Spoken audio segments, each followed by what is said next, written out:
मुसलमान कहां से कहां पहुंच गए। तहरीर डॉक्टर मोहम्मद अकरम खान। यूरोप में नहाने को कुफर समझा जाता था। यूरोप के लोगों से सख्त बदबू आती थी। रूस के बादशाह कैसर के जन्म से फ्रांस के बादशाह लुइस चारम के पास भेजे गए नुमाइंदे ने लिखा कि बादशाह की बदबू किसी भी दरिंदे की बदबू से ज्यादा सख्त है। इसकी एक लौंडी जिसका नाम मोन्टिया सबाम था, बादशाह की बदबू से बचने के लिए अपने ऊपर खुशबू डालती थी।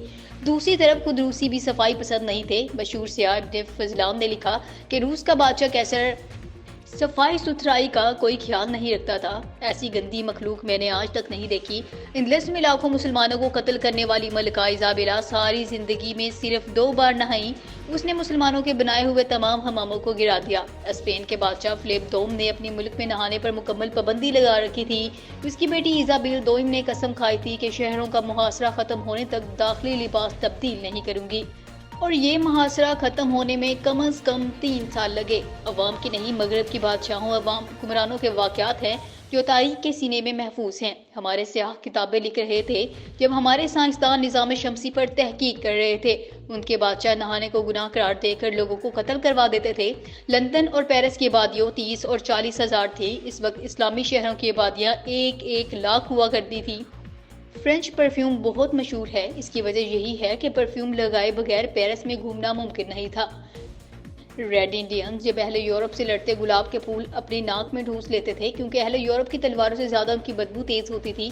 फ्रांसीसी मोरिक दरीबार कहता है, हम यूरोप वाले मुसलमानों के मकरूज हैं। उन्होंने ही हमें सफाई और जीने का ढंग सिखाया।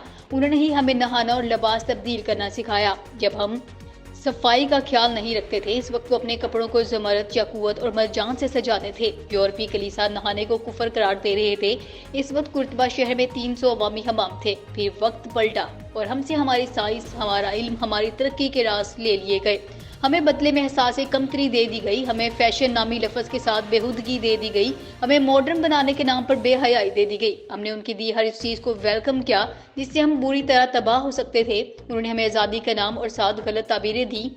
हमने अपने निसाबों में बगावत के असूलों को आज़ादी के असूल करार देकर पढ़ाना शुरू कर दिया।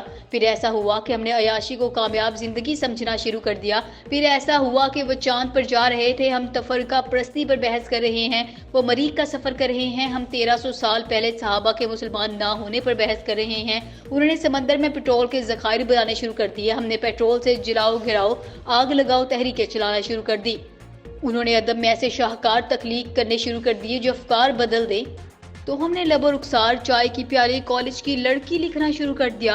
उन्होंने कुरान को अपनी लेबोरेटरीज का हिस्सा बना लिया। हमने अच्छे कीमती गिलाफ बनाना शुरू कर दिए, ताक के सजावट के मुकाबले शुरू कर दिए। उन्होंने उम्र फारूक की सादगी अपना ली। हमने अयाशी अपना ली। जो अपने बच्चों को जिंदगी की हकीकत सिखा रहे हैं, हम स्कूल, कॉलेजेस और यूनिवर्सिटीज में फर्स्ट, सेकंड और थर्ड पोजीशन लेने के गुर बता रहे हैं। अहले दानिश समझते हैं कि आइंदा जंगें मैदान जंग में नहीं क्लास में लड़ी जाएंगी, और आज हम नई नस्लों को मादियत परस्ती की भट्टी में झोंक कर पैसे को तरक्की और कामयाबी का इस्तारा करार दे रहे हैं। वो अपने बच्चों को जीना बता रहे हैं, हमें एक दूसरे को जीतना सिखा रहे हैं। उन्होंने बेहयाई और ख्वाहिशात के सबान को कम करके वैलेंटाइन डे में जमा कर दिया, और हमने इसको मनाने के लिए रोशन ख्याली का नारा लगा दिया। जब वो शेक्सपियर और गोयटे के कलाम को इल्हामी रूहानी कलाम साबित करने की कोशिश कर रहे हैं, इस वक्त हम इकबाल को मुश्किल करार देकर अपनी नस्ल को तने आसान बना रहे हैं। ये है वक्त का पलटा जो हमें खुदा ने नहीं दिया। खुदा भी वही, जमाना भी वही, मगर मयार बदल गए। अगर कोई मुझसे इन हालात की वजह पूछे तो मैं इसे इल्हामा इकबाल की वारगाह में ले जाऊं और कहूं शिकवा जवाब शिकवा पढ़ें। सारी बात आपको क्लियर हो जाएगी। निसाब का हिस्सा बना ले, आने वाली नस्लें ज़ाया होने से बच जाएंगी।